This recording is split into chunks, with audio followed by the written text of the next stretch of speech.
You and I are constantly bombarded by misinformation from politicians, celebrities, and media personalities who demonize guns and gun owners. Their accounts are contrary to my experience as a responsible gun owner, a retired police officer, and a professional competitive shooter. I have listened to their lies and I've taken their punches, but I refuse to stay silent any longer because I know a lot of women who have something to say and they won in the game. They're ready to play offense with the truth. The truth is, we all want the same thing: to protect ourselves, our families, and to be safe in our communities. The DC Project is a nationwide grassroots organization made up of women from every demographic. We come from all different walks of life, but we are united in preserving our Second Amendment rights. As we share our experiences, we push back against gun control lies and oppose those who demand our rights be restricted. As an immigrant from Venezuela, I saw how easy it was for freedom to die. My family and I watched tyranny destroy our home. In Venezuela, the media, celebrities, and politicians repeated the same anti-gun messages until people found it normal and acceptable to give up their freedoms. The reality is, none of it is normal or acceptable. Hungry and helpless, Venezuelans are now unable to protect themselves. Now, as a proud American, I am determined to guard against the same things happening here. We constantly hear about common sense gun control, like universal background checks, banning assault weapons, ghost guns, high-capacity magazines, and gun show loopholes. Every city that is facing massive crime waves have put these policies into place. Common sense tells me that they don't work. So why do people still believe the idea that those policies save lives? Actual common sense is holding criminals accountable, not letting them out of jail or encouraging them to be more confrontational. Common sense is not stealing the right of the American people to protect themselves. This is the message that America needs to hear. The DC Project works to reduce firearm accidents by campaigning for education in schools. We counter the false gun control lies by testifying in hearings and meeting our legislators. We equip our friends, our families, and our communities to know the truth. Gun owners are good people. America is a beacon of freedom. The Second Amendment is a vital piece in ensuring that our kids can have a free country to grow up in. We stand with the lawmakers who support the Constitution, and we provide armor from the attacks by the gun control lobby. Join the DC Project today. Become a member, donate, or subscribe to our newsletter for updates on how we educate, advocate, and preserve our Second Amendment rights for generations to come.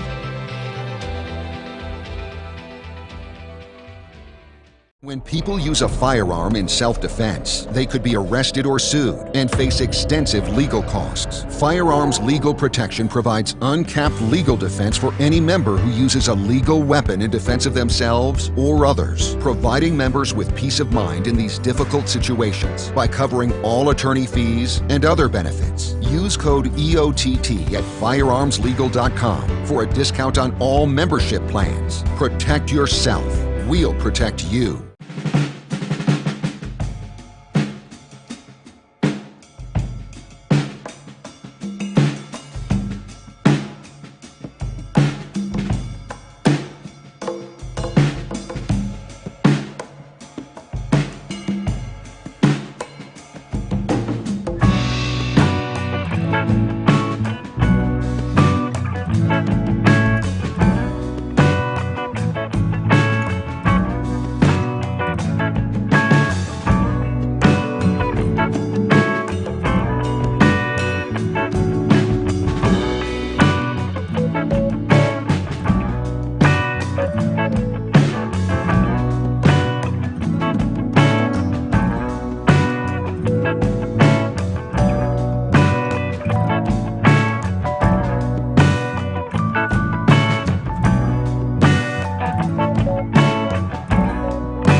Shooter standby. You hit the radio bullseye. And the home for everything Second Amendment, concealed carry, the latest gear, reciprocity, legislation, the right to self-protection, and it shall not be infringed. This is Eye on the Target Radio with your hosts, Rob and Amanda. Hey there, folks. Welcome to Sunday's version or edition of Eye on the Target Radio with Rob and Amanda. Sunday's version is if Monday's version would be completely different than Sunday's version. Probably not. Not at all. Same version. Same version. Exactly.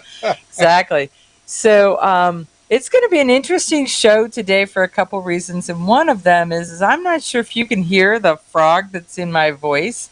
But we went to D.C. for a week, talking on Capitol Hill, just doing ever so much stuff. You're just too old to party all week. That's what it is, huh? Yes.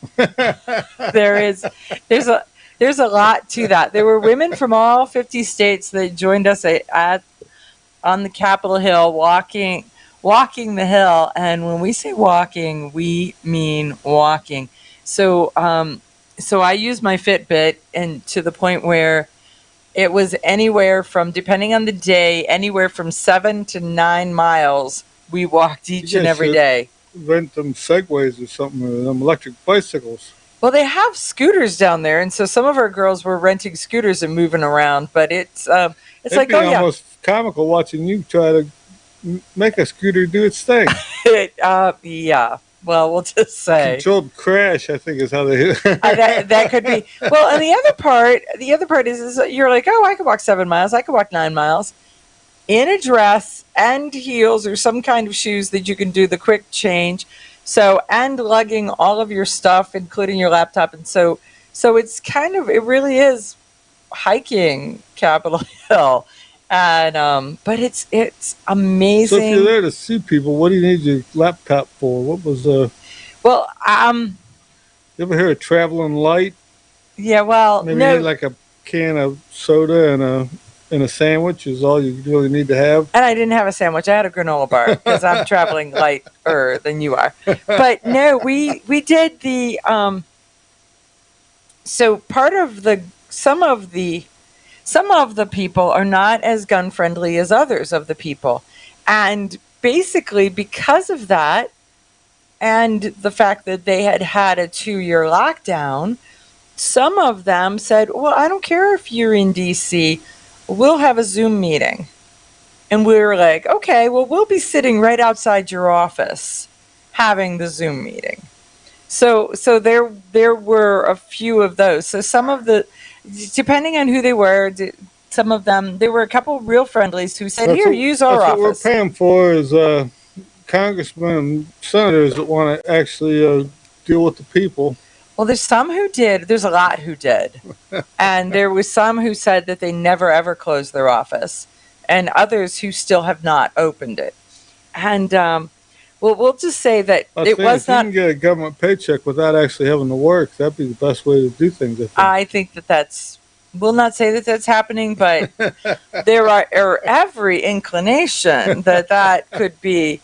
So it was kind of interesting. We had gone to see one of the Wisconsin senators. So it was on the Senate side. We'd gone to see one of the Wisconsin senators. And while we were doing that, we then saw the Dick Durbin's office was back to back to that office. And so somebody came, one of the staffers came to Dick Durbin's office, pulled out their key, unlocked the door, went in. There were 3 or 4 people that you could see behind the glass wall, locked the door behind him so that no pesky constituents would actually walk in and germify the office, you know.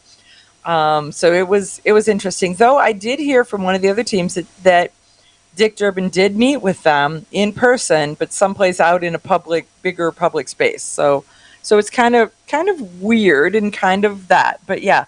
So we had Mike just sent a note over on the Facebook Live section or over on the TV section. So OpsLens TV our show is available there, so you can kind of see some of the comments that people make. But there was from Pete at G-Webs. He has a contact. I don't know what the guy's name is, but his internet handle is that he's the Krabby Turtle. So Krabby Turtle came and shot live video that GunWebs or G-Webs had posted of the DC Project on Capitol Hill doing their rally. That in itself was a very interesting thing. So if you go to G-Webs and watch the rally, one of the things you'll find is there's some dude that rolled up on a bicycle that talked a little bit about my mother and your mother and multiple positions and Jesus and I, and he had a bullhorn. And so it was extremely. So they have details, or he just was. He was just fairly derogatory, we'll just say. And then he was talking about the First Amendment and what the First Amendment ought to do to the Second Amendment. Or I'm not sure that those positions of the Kama Sutra are available either. But there was a little bit of all of that. But should you want to see it, I'm not quite sure what Krabby Turtle picked up on that, but it was. I feel really bad for one of the speakers because a couple of the speakers rolled through and they got to do their speeches. And then Marcy from Michigan started to do her speech. And her speech was about her brother lives in Australia and about gun control, living through gun control in Australia and what he went through and that kind of thing. So it was a really good topic and really interesting stuff. But that guy started in, and it was kind of like Forrest Gump's speech, where at the end when she said, and that's what she said. That's all I got to say about that, right? It very much was, and I'm just going to say that I don't know what the brand name was of his bullhorn, but it was impressive. So it was. If you're getting a bullhorn, you want one just like that. Just like that one, because it worked amazing.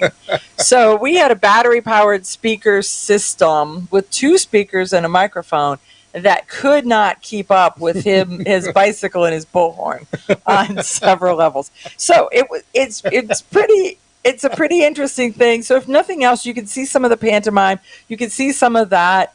And I think at one point he called us like white supremacists, that kind of thing. There's a lot of that going on lately. I've seen in the news where they sent a busload of illegal immigrants to Chicago, and then all of a sudden the governor of Texas is a racist. It's like, how does that work? How does that? Yeah, well, sanctuary cities are not really sanctuaries from what I'm seeing. Well, as this dude was sitting there saying that, we have a African American leader in a couple different states who went over and faced him, and they're like, I'm going to have to tell my mom. Because they were pretty obvious that they're like, you're calling me white, and I'm going to say that that's probably the first time in my life I've been called that. Right? It was just so absolutely ridiculous. And what was really interesting, this was on the steps of the Supreme Court, and the security people, as that got all loud, they moved down and in position to be able to watch.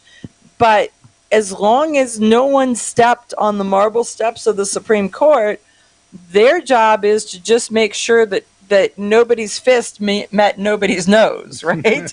So anything that was face-to-face verbal was just, okay, First Amendment having a discussion. Very loud one, because as I said, his bullhorn was pretty impressive.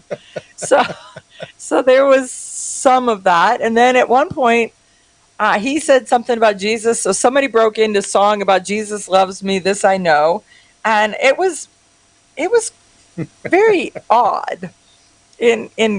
So once again, if you want to see it. So I think that the DC Project will publish the rally at some point because they've got video. But I do know that Krabby Turtle and G-Webs have it on their YouTube page. So I think I posted it to my Facebook page. So if any of you guys follow me on Facebook, then you can see it there. But there was some of the other stuff. I don't know. I posted about 50 pictures, and one of my absolute favorite pictures is that we had one of the rules for in DC is the fact that you cannot feed a congressman or a senator, because if you feed them, you're buying their favors. So if there is an event, they cannot have a sit-down meal. So if there's a sit-down meal, they have to pay for their sit-down meal. So if you have an event, and so in this case, the Second Amendment Caucus had an event, and so they had heavy hors d'oeuvres, and you're allowed to do that. So you're allowed to eat as long as you stand up. So there was stand up. What are rules, huh? So it was a very weird rules. So you were allowed to stand up. Well, I'm not sure what the cupcakes cost, but we're guessing $10 a cupcake, right? Because it is DC. It was the Capitol Hill Club. So as they all left and there was cupcakes left, I have a picture of Holly Sullivan, who is the president of the Connecticut Citizens Defense League, just an amazing Second Amendment advocate. And I have a picture of her shoving a cupcake, the last cupcake, in her mouth. And so I had to post it. And she's like, nice. Okay, you ask yourself, who is this Realize Firearms Awareness Coalition, and what do they do? Realize Firearms Awareness Coalition is a not-for-profit group based in Portage County, registered as a 501c3, and organized to educate about the historical intent of the Second Amendment to the Constitution of the United States of America, to share knowledge, to enable citizens to accurately relate and defend aspects of the U.S. Constitution, to enhance public awareness and support for responsible gun ownership, and to emphasize firearms education for women who facilitate the transmittal of constitutional awareness and gun ownership to succeeding generations. How do they intend to do that? By talking to you all and having you talk back, by hosting educational summits and events. So tune in, listen, and participate. RealizeFAC.com. Your front door, your car, your gun. Safety is a habit. Gun safety and responsible storage are no different, and the best way to help prevent accidents, misuse, and theft. Cable locks help keep firearms secured. Learn how to get a free firearm safety kit. Visit projectchildsafe.org. If you have a firearm, own it, respect it, and secure it. Brought to you by the National Shooting Sports Foundation and the Bureau of Justice Assistance. Shotgun with Charlie. I'm Charlie Cook from Riding Shotgun with Charlie. Conversations in the car about gun safety, freedoms, and even a few laughs. Imagine you're in the back seat listening to an intimate chat with me and my passengers as we drive all around the country. Listen, watch, and subscribe to the Riding Shotgun with Charlie YouTube channel and podcast.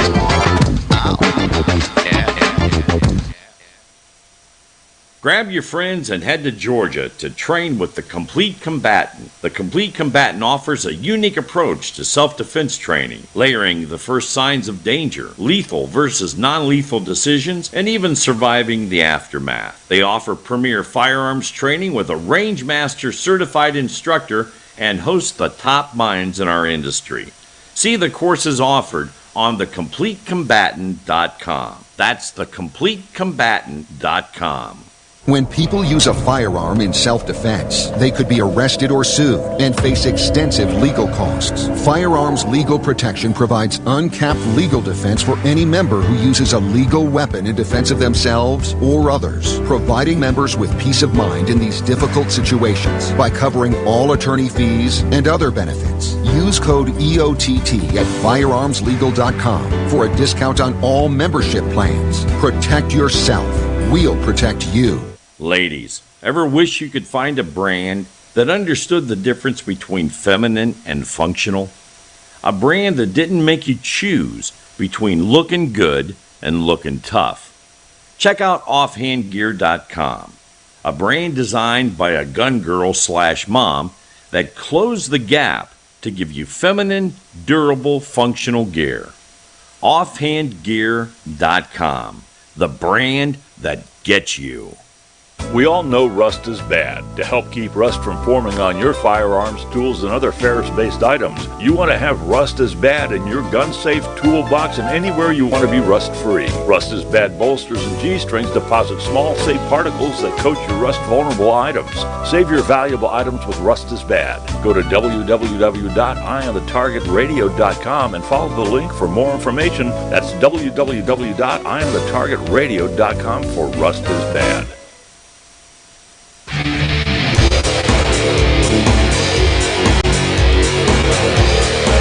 Okay, so we are back. So wait, Pete from GunWebs, who's done so much to support us, he's like, thank you so much for attending the events this week and for the years of work it took to get to where the events are now, accomplishing all that you do.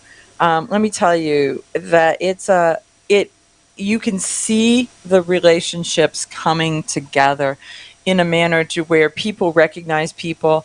They recognize our shirts. They kind of know who. So some of them hate us because of the color of our shirt, and others love us because of the color of our shirt. But we're getting somewhere. I mean, the fact that when we get into town, the Second Amendment Caucus holds an event for the congressmen to meet with the gals, to meet them and talk to them. And so this year they invited Dick Heller. He was there talking about the latest Heller case that they declined to engage with him, and so they settled that out of court, which was pretty amazing. We'll just have a conversation about, don't give Dick Heller the microphone, though. The thing is, though, if you settle it out of court, then it really doesn't actually become a law. It's just a suggestion on their It's just behalf, exactly. So they can come back at you at a later date with the same. Right, and that is one of the issues where you're watching some of these court cases, and we are all getting so much better at watching the manipulations and maneuvering of these court cases. And part of that is where, like, the Supreme Court sent in the Bruin case a couple of the other cases back to the district courts for them to reconsider. And the district courts shoved them down to the lower courts, and they shoved them down to the lower courts because that way, when the lower court does make a decision, it only impacts that area and not the bigger area. So had the Supreme Court dealt with it, it encompasses everybody. Had the Ninth Circuit covered it, it encompasses multiple states. Has the district court covered it, then it's a smaller Just group. that county or Wherever. So it's rolling it down and pushing it down. And so that's a little bit of what happened here. But you're seeing with the Bruin stuff that they're still using these as examples, saying, well, okay, so in Washington, D.C., on Heller 6, they refused to engage, and they rolled over and said, here, rub my belly, to Dick Heller. It's going to get better. It's going to take a long time because of the fact that they're playing this like a chess game, and right. They try to keep it as small as possible without it being all encompassing. Well, here's one of the things that I found out in the last couple of days that I think is going to be really interesting, is that as we've been talking about the impact of Bruin, and as we've talked about the impact of Heller and Otis McDonald and Rhonda Zell and all of those cases and how those are all those moving pieces, there are so many lawyers that now have opinions of what's going to happen in this Bruin case, because we think that it's going to have a couple years of implications as it rolls through the courts before it kind of starts to settle in. So in 2 weeks in Dallas is the Gun Rights Policy Conference. So the first thing I want to say is, if you can go to Dallas, or if you're within the hearing distance of Dallas or the driving distance of Dallas, you may want to go to hear what the Gun Rights Policy Conference has to say. And it's 2 full days of amazing experts talking about the work that they do. But if you cannot go, if you do not have the time, whatever, they are live streaming it. So my video producer, the director of new media for the Second Amendment Foundation, he is going to be live streaming 2 full days of what's happening. And I got a glance at the tentative schedule for Saturday, and it is packed full of lawyers talking about the impact of Bruin. They got me on for a speaking spot. Can you believe that? We're going to talk about Rob at a speaking spot. That's here's all I got to say about that. In this speaking spot that they've got him for, I just want you to visualize it's sort of going to be like Diamond and Silk, and he's going to be what you said. What you said. Yep. What he said. Yep. Did you hear that? That is what I fully expect. We're not sure yet. They have not rolled out exactly what his presentation is about. I may come out with something that all of a sudden can make you famous. I'm thinking that I need to be scared. But I'm thinking that he's going to come out in a, if you look at Conway Twitty and some of those 1950s country western guys, they were all sparkles and spangles, and their suits were made by a dude named Nudie.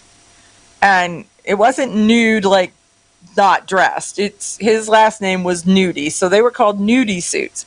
So a Nudie suit shimmers and sparkles, and I can just Elvis had some.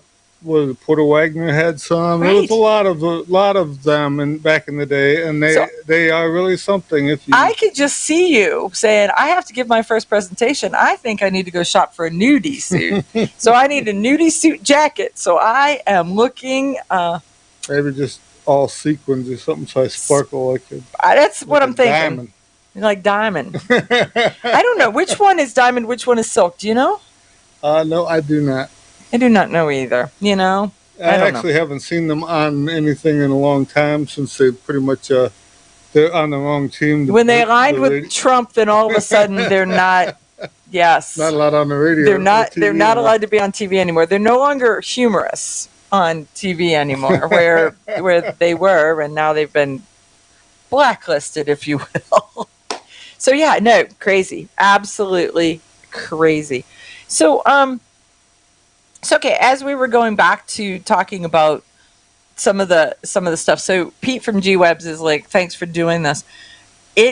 I get as much out of that week as you could even imagine. It's kind of like going to summer camp with your absolute heroes. So one day I walked 9 miles, one day I walked 8 miles. There's just so much stuff. Pete's like, in my opinion, we should be referring to it as the New York State Rifle and Pistol decision and not Bruin. And it is the only way. I mean, it is the only time when the loser gets. Bruin named. is one word and easy to say. Where that New York Rifle and Pistol Association is blah, like, blah, blah, yeah. So it's Heller, it's Bruin. So the problem is it's not poor Bruin. That's what it is. We're lazy. Well, the Bruin dude is like, he's anti-gun and he's going to make a name for himself. He didn't even start it. He just kind of inherited it. So call it Bruin, because it's kind of like sticking a stick in his eye, as this anti-gun dude is now going to be our hero. We'll be back. Grab your friends and head to Georgia to train with the Complete Combatant. The Complete Combatant offers a unique approach to self-defense training, layering the first signs of danger, lethal versus non-lethal decisions, and even surviving the aftermath. They offer premier firearms training with a range master certified instructor and host the top minds in our industry. See the courses offered on thecompletecombatant.com. That's thecompletecombatant.com.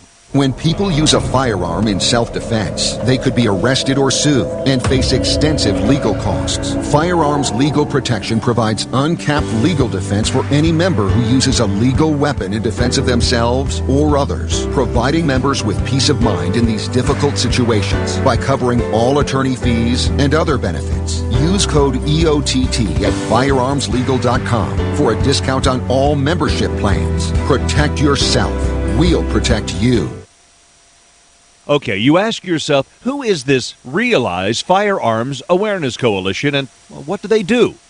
Realize Firearms Awareness Coalition is a not-for-profit group based in Portage County, registered as a 501c3, and organized to educate about the historical intent of the Second Amendment to the Constitution of the United States of America, to share knowledge, to enable citizens to accurately relate and defend aspects of the U.S. Constitution, to enhance public awareness and support for responsible gun ownership, and to emphasize firearms education for women who facilitate the transmittal of constitutional awareness and gun ownership to succeeding generations. How do they intend to do that? By talking to you all and having you talk back, by hosting educational summits and events. So tune in, listen, and participate. RealizeFAC.com. This is Cheryl Todd of Gun Freedom Radio, and I am proud to join Amanda Suffolcool and all the 50 women, one from each state, in our grassroots efforts to protect the Second Amendment as delegates of the DC Project. Grassroots organizations like the DC Project run on donations, so please consider donating to our GoFundMe/DC Project to keep the promise of freedom alive. Shotgun with Charlie. I'm Charlie Cook from Riding Shotgun with Charlie. Conversations in the car about gun safety, freedoms, and even a few laughs. Imagine you're in the back seat listening to an intimate chat with me and my passengers as we drive all around the country. Listen, watch, and subscribe to the Riding Shotgun with Charlie YouTube channel and podcast. Ladies, ever wish you could find a brand that understood the difference between feminine and functional? A brand that didn't make you choose between looking good and looking tough. Check out offhandgear.com, a brand designed by a gun girl/mom that closed the gap to give you feminine, durable, functional gear. Offhandgear.com, the brand that gets you.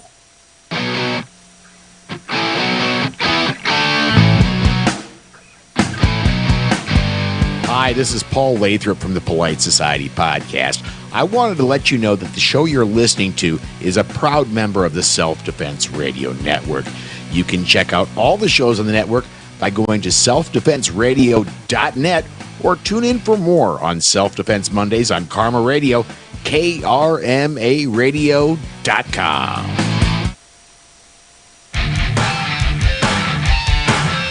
Okay, so we are back. There is so much. You know, we missed.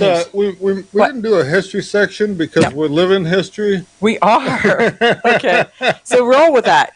Well, I mean, the ATF is making rules as they go, and we've seen when the Bruin case came out, or the New York Rifle and Pistol Association. Call it Bruin. I think it's a stick in his eye. Sorry, Pete.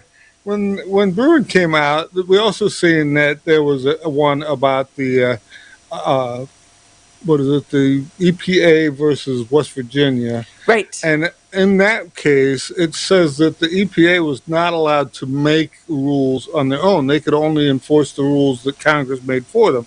And so going with that, that's the same thing that the FBI, the CIA, the ATF, the Treasury Department, all those guys are the same way. They have to only enforce the laws they have, not make new ones out of what.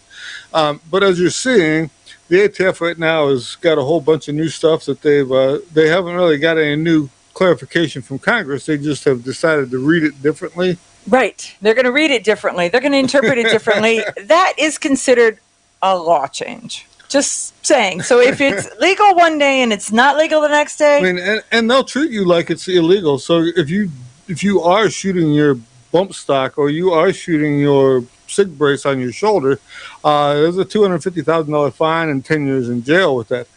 You may eventually get a pardon or something. You may be forgotten in a black hole in the corner somewhere too. So pay attention and don't allow this to happen. And you may have to have had to use your firearms legal protection right. or one of those types of things because somebody's going to have to pay for the lawyer right, so pay attention, to keep you out of jail. Even though it can't be a law, it's still illegal at this point, and you don't want to be the guy who takes it to the Supreme Court to make sure that it Yeah, gets you don't overturned. want the case named after you, right? Because sometimes they name it after the loser. We just you don't want it to be. You Right, do not want that to be That's a you. good point there, but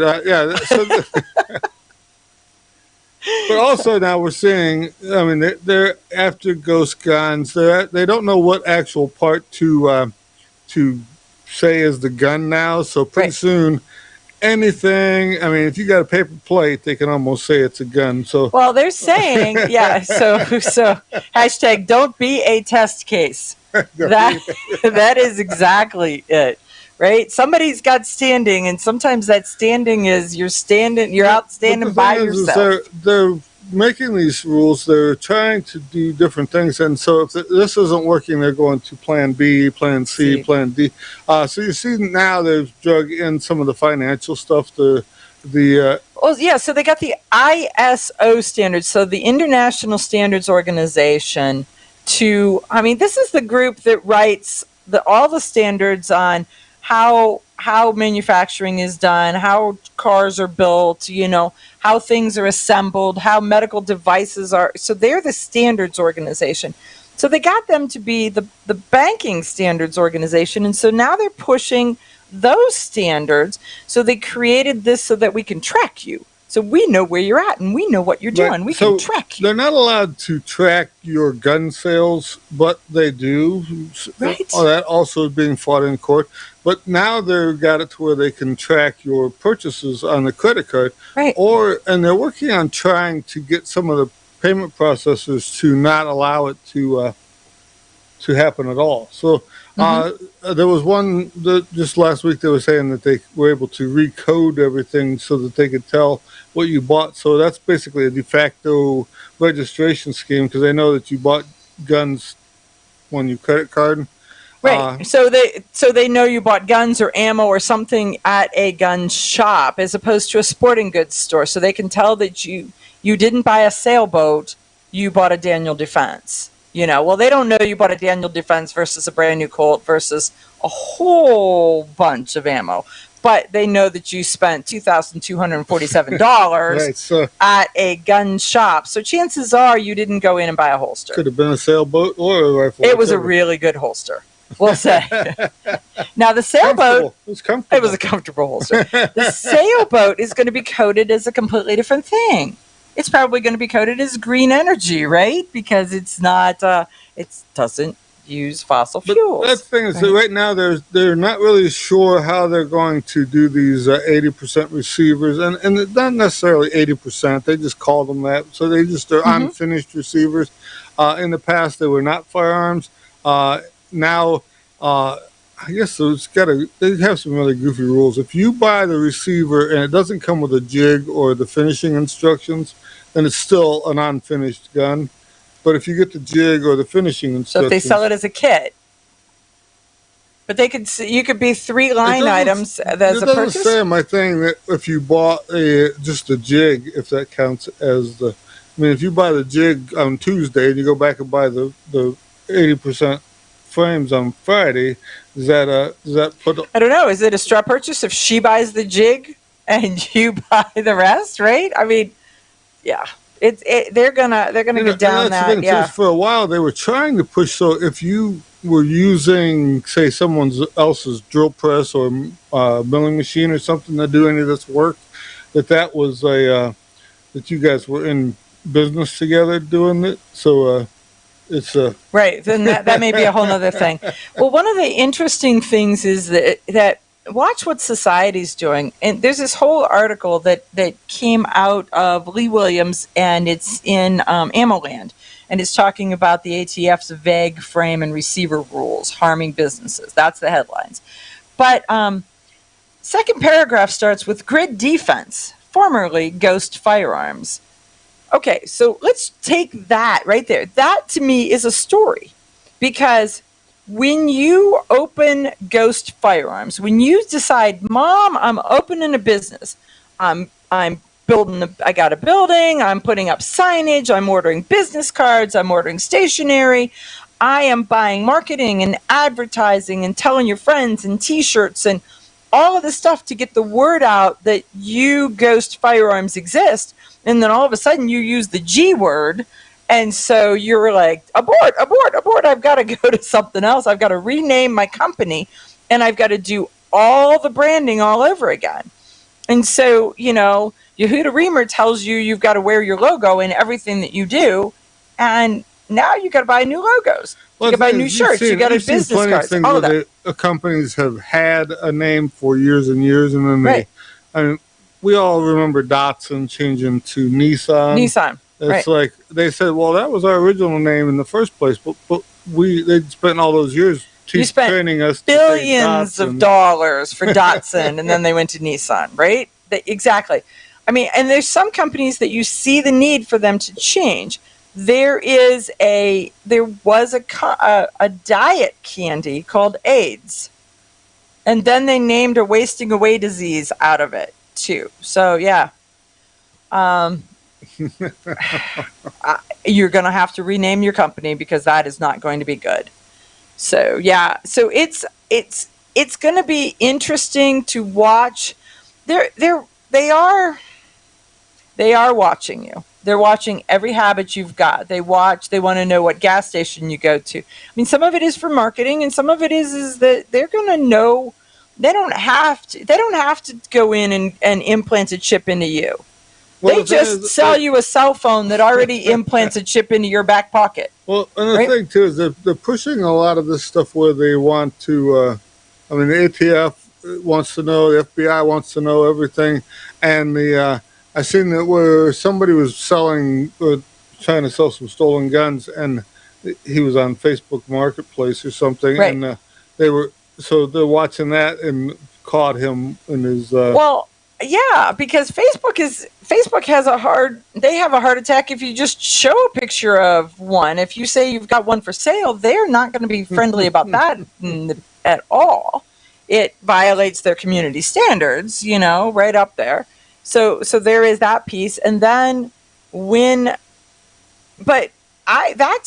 believe that story was also the dude had stolen the guns from somebody, beat her up, then felt bad about it, dropped her off at the hospital for her to get medical care, as if she's not going to tell who he was. He threw her down the stairs, and then he took her to the hospital, and then he stole her stuff after. Right, and then he sold it. Well, she was busy at the hospital. And then he took pictures of it on his cell phone and had his cell phone in his pocket. So when they got access to his cell phone... They didn't say he was a super smart guy. They just said that he was a criminal who was the fact that he took her to the hospital, maybe he's an empathetic criminal, but it's just... Maybe he should have used her cell phone to try to sell the stuff on.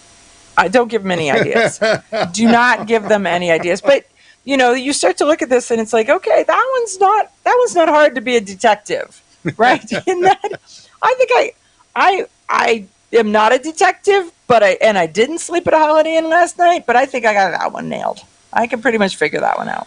Well, and it's kind of funny. We are going through, for the last 10 years almost, it seems like we've been setting records on gun sales, ammo sales. Well, it's 37 or 39 months in a row they have exceeded 1 million gun transfers, and that doesn't count the states. There's a lot of states that don't do transfer, don't do the transfers, stuff like that. Transfers because they use your concealed carry license. Yes.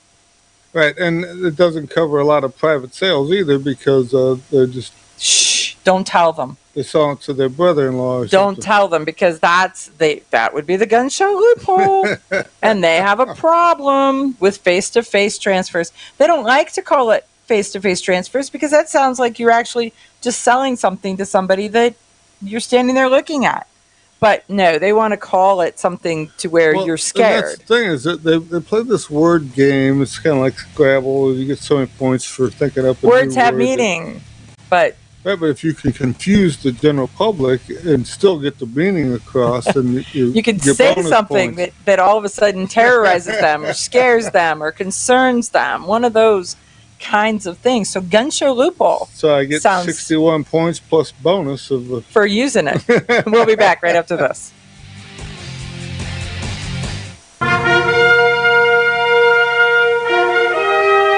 Honest citizens like you protect themselves every day. We talk about it every week on the Self-Defense Gun Stories podcast. Were these gun owners lucky, or did they have a plan? How should we defend the people we love? We discuss recent examples on the Self-Defense Gun Stories podcast. Put us in your pocket.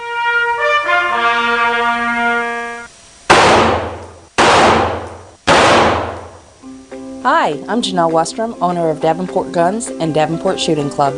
At Davenport Guns, we do so much more than sell firearms. We advocate for increased personal safety and security, not just for you, but your whole family and community. Go to davenportguns.com to see our online inventory and browse videos, articles, and things we just find entertaining. Sign up for our newsletter to learn more. This is Cheryl Todd of Gun Freedom Radio, and I am proud to join Amanda Sefcool and all the 50 women, one from each state, in our grassroots efforts to protect the Second Amendment as delegates of the DC Project. Grassroots organizations like the DC Project run on donations, so please consider donating to our GoFundMe/DC Project to keep the promise of freedom alive. Ladies, ever wish you could find a brand that understood the difference between feminine and functional? A brand that didn't make you choose between looking good and looking tough. Check out offhandgear.com, a brand designed by a gun girl/mom that closed the gap to give you feminine, durable, functional gear. Offhandgear.com, the brand that gets you. Okay, you ask yourself, who is this Realize Firearms Awareness Coalition, and what do they do? Realize Firearms Awareness Coalition is a not-for-profit group based in Portage County, registered as a 501c3, and organized to educate about the historical intent of the Second Amendment to the Constitution of the United States of America, to share knowledge, to enable citizens to accurately relate and defend aspects of the U.S. Constitution, to enhance public awareness and support for responsible gun ownership, and to emphasize firearms education for women who facilitate the transmittal of constitutional awareness and gun ownership to succeeding generations. How do they intend to do that? By talking to you all and having you talk back, by hosting educational summits and events. So tune in, listen, and participate. RealizeFAC.com. Shotgun with Charlie. I'm Charlie Cook from Riding Shotgun with Charlie. Conversations in the car about gun safety, freedoms, and even a few laughs. Imagine you're in the backseat listening to an intimate chat with me and my passengers as we drive all around the country. Listen, watch, and subscribe to the Riding Shotgun with Charlie YouTube channel and podcast. When people use a firearm in self-defense, they could be arrested or sued and face extensive legal costs. Firearms Legal Protection provides uncapped legal defense for any member who uses a legal weapon in defense of themselves or others, providing members with peace of mind in these difficult situations by covering all attorney fees and other benefits. Use code EOTT at firearmslegal.com for a discount on all membership plans. Protect yourself. We'll protect you.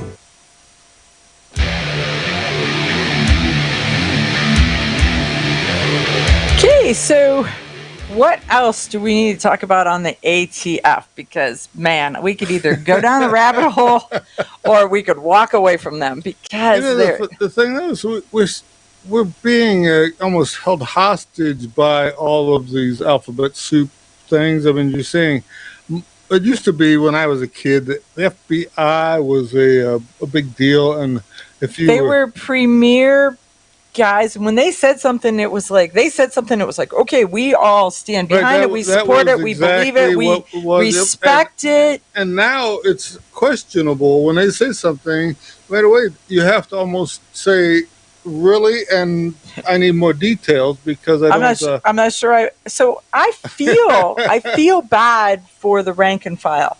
Right, the average guy who's on the street doing the work is one thing. It's the nitwits at the top that are rubbing elbows with the politicians that are making bad decisions and almost turning their unit into a police, I don't know, political arm of the police state or something. In brown shirts or something of that ilk. You know, Right.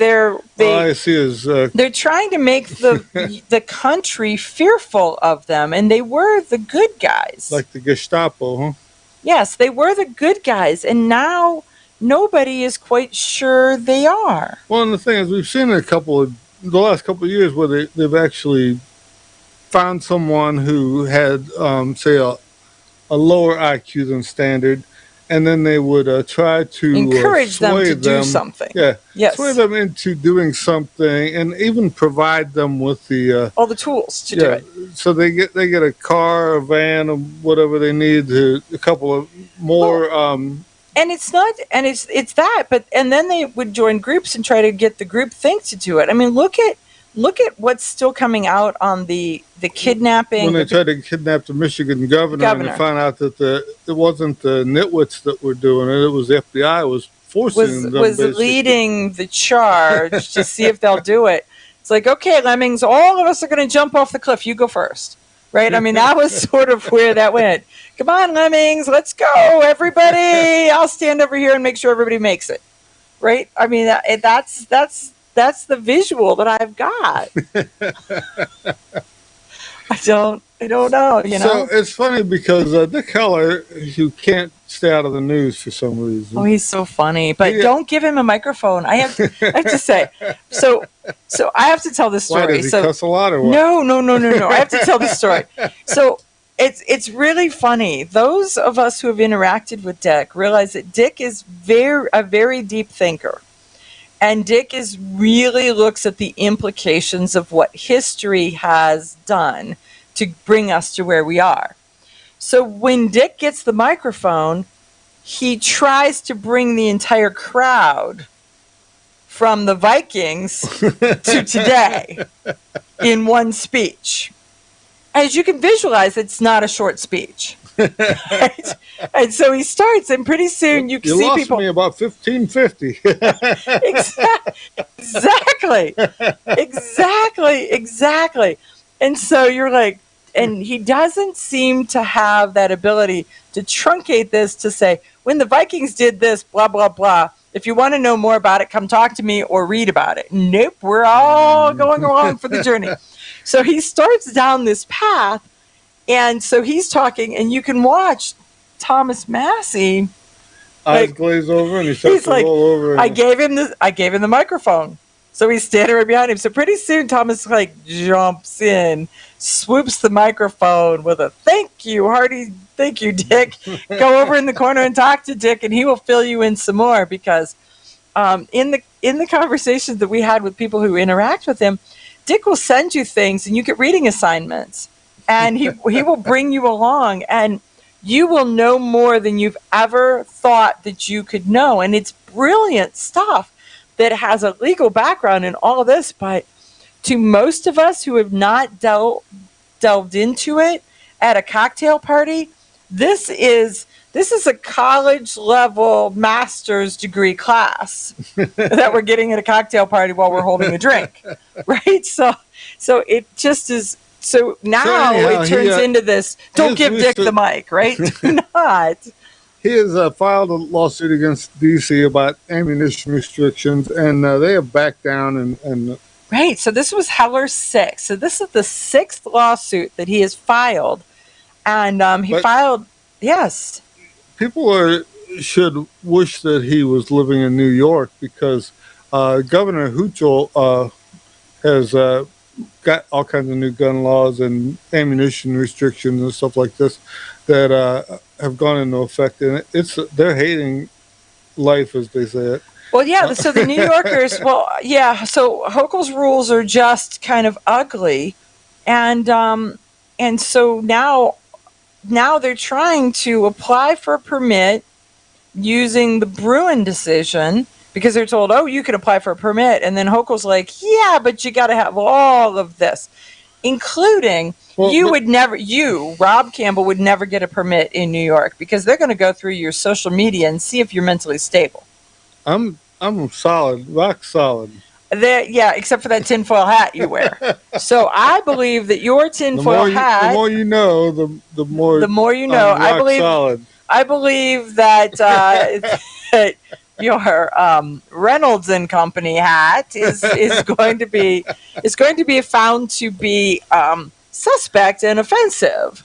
So anyhow, she's got ammunition issues right now, and they're saying that not only is it that the concealed carry people, the recreational target shooters, the hunters, the historical battlefield reenactors, and everybody else is having problems. The gun shops don't know how to go about selling you ammo, and then there's extra things that are added into it. So they said that nobody's buying ammo in New York. So even where the gun shops say that should be loaded with customers right now, they're not coming in because even though hunting season just started, that no one's really sure what the rules are. So they're right. So they're not gonna get in trouble. So they're just gonna pause. Right? So they're saying that this is going to show up next year on their Pittman Robertson money. Mm-hmm. They said that they've been getting it in the $28 to $30 million range lately on their cut of the Pittman Robertson money. Right. And without New Yorkers buying guns or ammunition, that's not going to happen. Right. So it's going to be interesting watching that, and then they're going to be like, "Wait, what? Huh? No, send us the money. Just don't send us the guns and ammo." Well, and with the regular economy, you would think that hunting would be a real popular thing right now because people can't hardly afford to buy meat at the store or something. And it's organic, right? It's not vegan, but it's organic. So nobody's feeding chemicals to them. Nobody's shoving them full of hormones. None of that. Most they get is that the stuff that's sprayed into the atmosphere with the right chemtrails. So the video producers heard that New York residents are going to New Jersey voluntarily to get ammo. This because guy it's easier. says his shop is like one county over from another state. So he's on a border. Okay. But he's one county away from Vermont, and that's where they're going. Okay. He says they're driving their dollars to Vermont. Well, so he says he was going from 100 miles an hour down to 0. So we'll see. Well, he says he hasn't had to order any ammo this month, and he doubts that he's going to need any next month either. Right. So it's going to be the impacts of some of this stuff is kind of crazy. Plus the fact that they are being sued left, right, and center by people, and I know that they're looking for people with standing on a variety of different cases. So right now, if some of these laws affect you or impact you, then they're going to be reaching out to you. So, and they're going to be saying they have opportunities. If you want a court case to be named after you, the winner, you could reach out to see what. I'm sure that Firearms Policy Coalition has a list of people that they're looking for standing.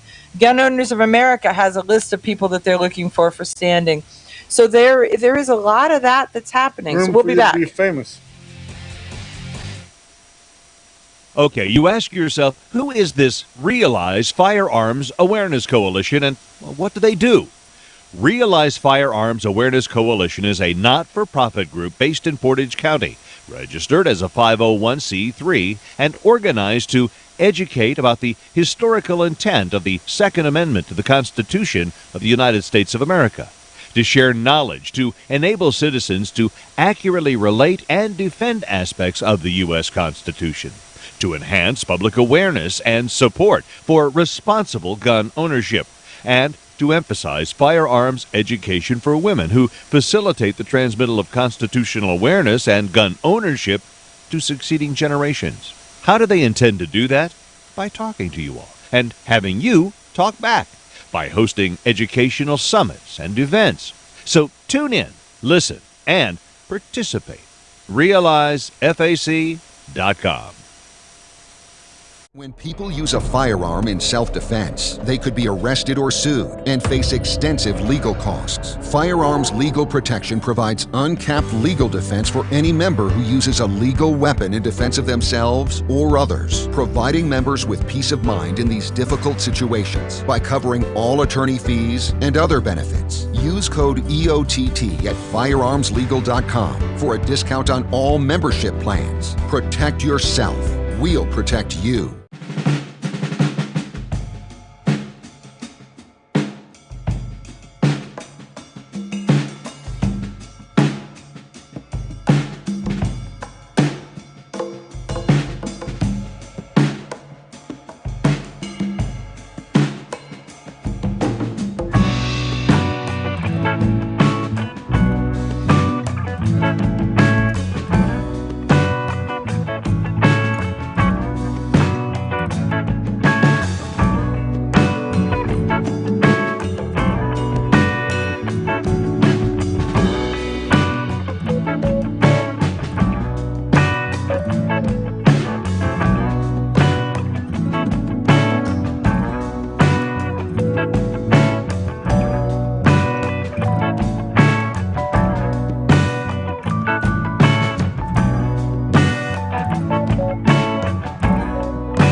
shooter stand by.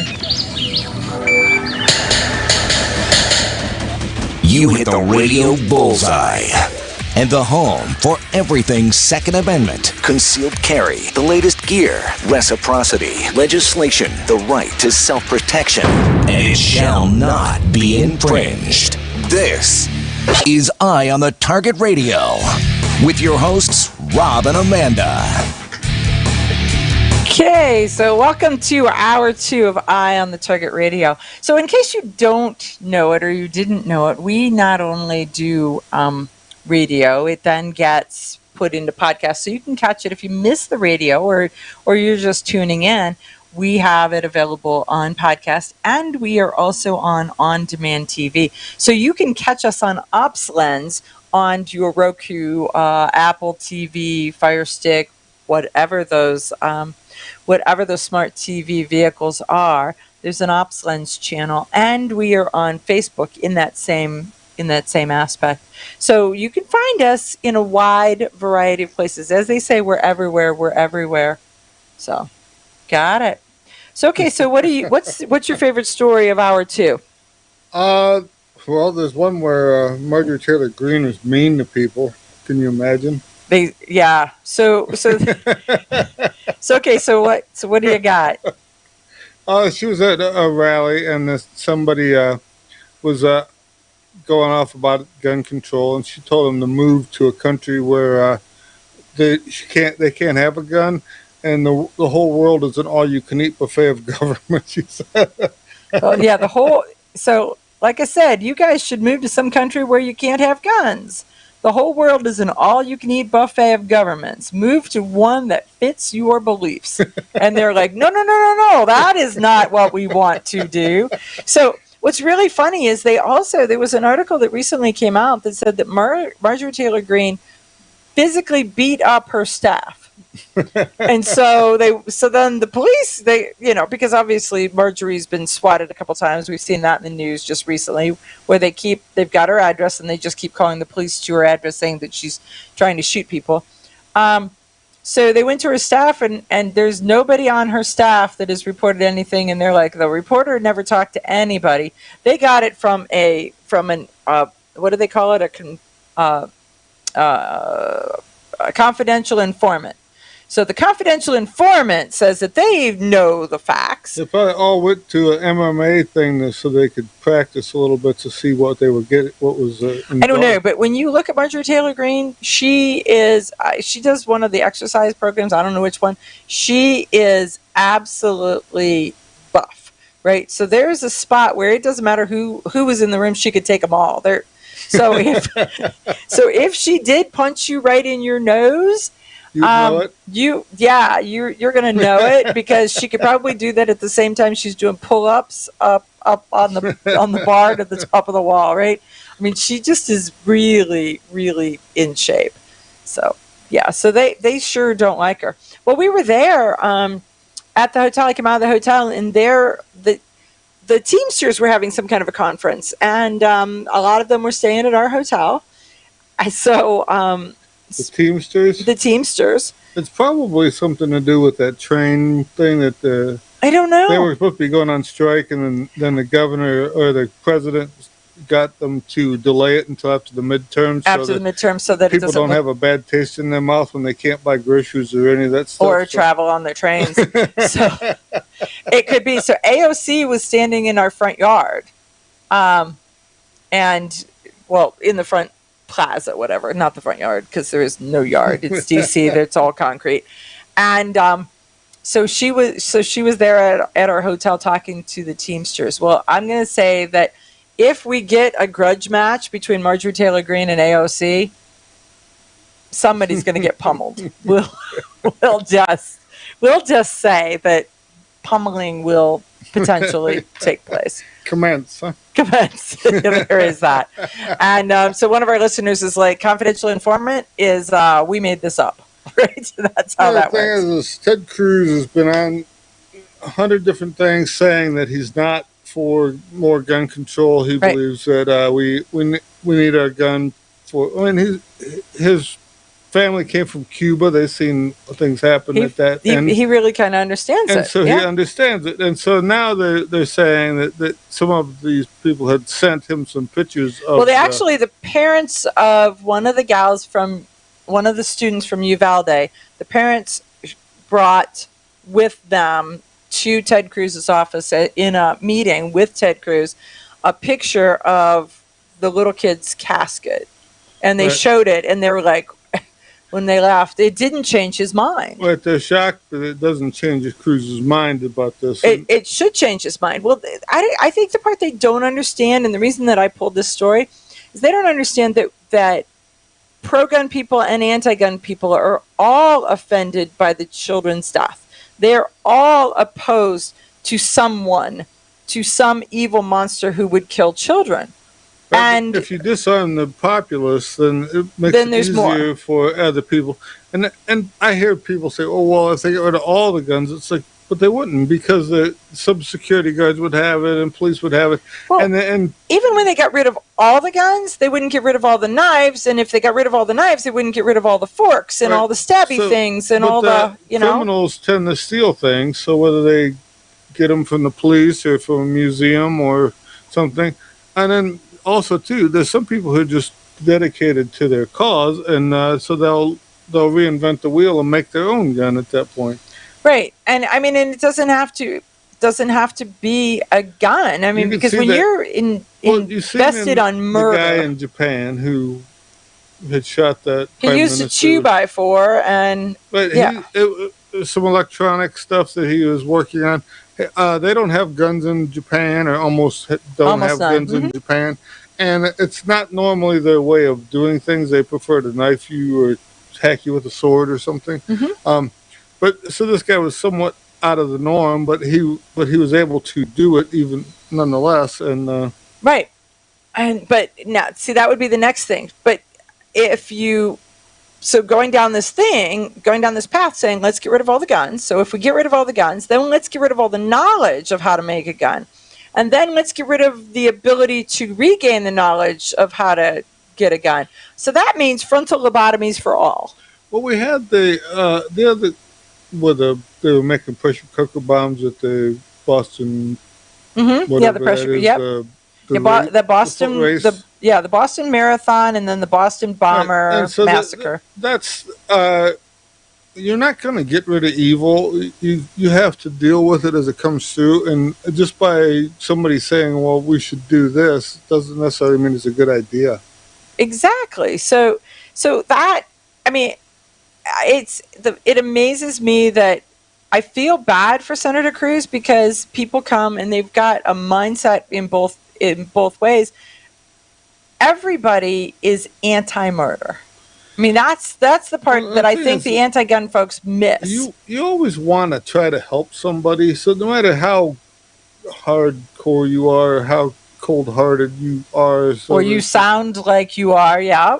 But there's a spot where somebody comes with the right story. You want to try to help them, but you want to try to help the most amount of people instead of one person is the thing. So I guess you have to look at it differently than right. So what would happen is, if you took away this tool, they would find a different tool, and so then they would just identify. French use like 5-ton trucks. They drive it down the pier. They got no place to go, so you got either jump in the water or get hit by a 5-ton truck. Good choice. Right. So hope you can swim, and the pier's not real far from the water, right? Because they say that when you're too far from the water, when you hit the water, it's like hitting concrete at that point. Right. It is not. Water's not soft. I had a friend who was in the Navy, and he said that he got in the water over in Europe on one of the ports. In the water, yeah. And he had to have an amazing amount of shots to cure some of the stuff that's in that water. That he got from in the water. Yeah, I don't know. So maybe the EPA in the United States is not all to blame for all of the world's issues. Right? But yeah, we're gonna head down that direction again also. So, okay. Oh, I wanted to fill you in, and this is a stay tuned because we're going to hear more about this story. Last week, we talked a little bit about Representative Karen Bass, who is the candidate, who is right now the leading Democrat candidate as a mayoral candidate for Los Angeles. So she is running for office, and she's anti-gun. She's made her anti-gun statements. Somebody broke into her house and they stole her guns. Only her guns, not her wallet, not her computers, not any of the electronics, any of that. They stole her guns. So they have just arrested 2 folks for that.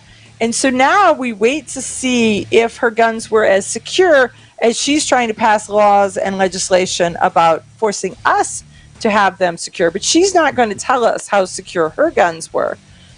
She's just going to tell us that they were stolen. So we're hoping that these 2 folks tell us how they got them, where'd they find them, and how'd they know that she had those. We'll be back.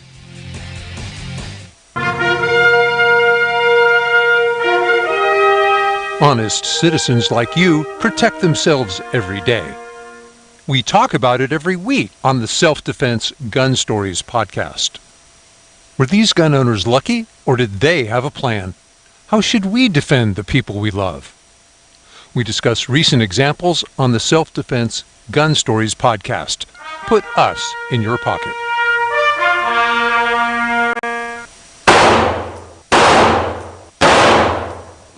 Hi, I'm Janelle Westrom, owner of Davenport Guns and Davenport Shooting Club. At Davenport Guns, we do so much more than sell firearms.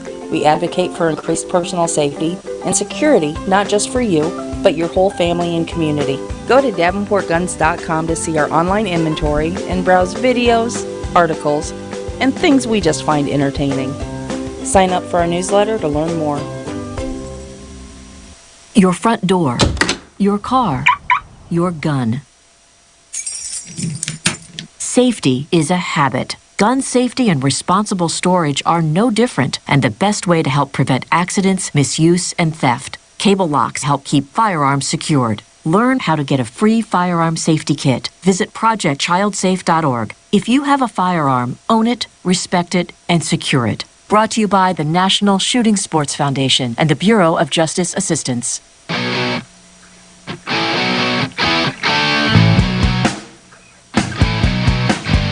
Hi, this is Paul Lathrop from the Polite Society podcast. I wanted to let you know that the show you're listening to is a proud member of the Self-Defense Radio Network. You can check out all the shows on the network by going to selfdefenseradio.net or tune in for more on Self-Defense Mondays on Karma Radio, krmaradio.com. This is Cheryl Todd of Gun Freedom Radio, and I am proud to join Amanda Sefcool and all the 50 women, 1 from each state, in our grassroots efforts to protect the Second Amendment as delegates of the DC Project. Grassroots organizations like the DC Project run on donations, so please consider donating to our GoFundMe/DC Project to keep the promise of freedom alive. When people use a firearm in self-defense, they could be arrested or sued and face extensive legal costs. Firearms Legal Protection provides uncapped legal defense for any member who uses a legal weapon in defense of themselves or others, providing members with peace of mind in these difficult situations by covering all attorney fees and other benefits. Use code EOTT at firearmslegal.com for a discount on all membership plans. Protect yourself. We'll protect you. Ladies, ever wish you could find a brand that understood the difference between feminine and functional? A brand that didn't make you choose between looking good and looking tough. Check out offhandgear.com, a brand designed by a gun girl/mom that closed the gap to give you feminine, durable, functional gear. Offhandgear.com, the brand that gets you. We all know rust is bad. To help keep rust from forming on your firearms, tools, and other ferrous-based items, you want to have Rust is Bad in your gun-safe toolbox and anywhere you want to be rust-free. Rust is Bad bolsters and G-strings deposit small, safe particles that coat your rust-vulnerable items. Save your valuable items with Rust is Bad. Go to www.eyeonthetargetradio.com and follow the link for more information. That's www.eyeonthetargetradio.com for Rust is Bad.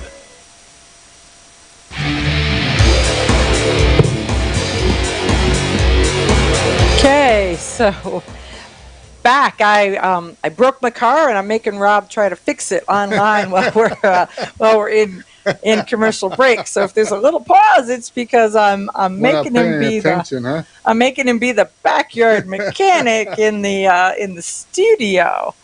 Yeah. So Mike White says the people in the Middle East without guns have found inventive ways to make Israelis' lives pretty miserable. So I mean, that is exactly our point. Is that evil does not need a gun. So to be able to take the level the playing field tool away from people to say, oh, well, this will fix it. It's not going to fix it. You think that we all can live in this ideal world. And no, it's, an armed society is a polite society was a statement that came from the Old West, and it is still true.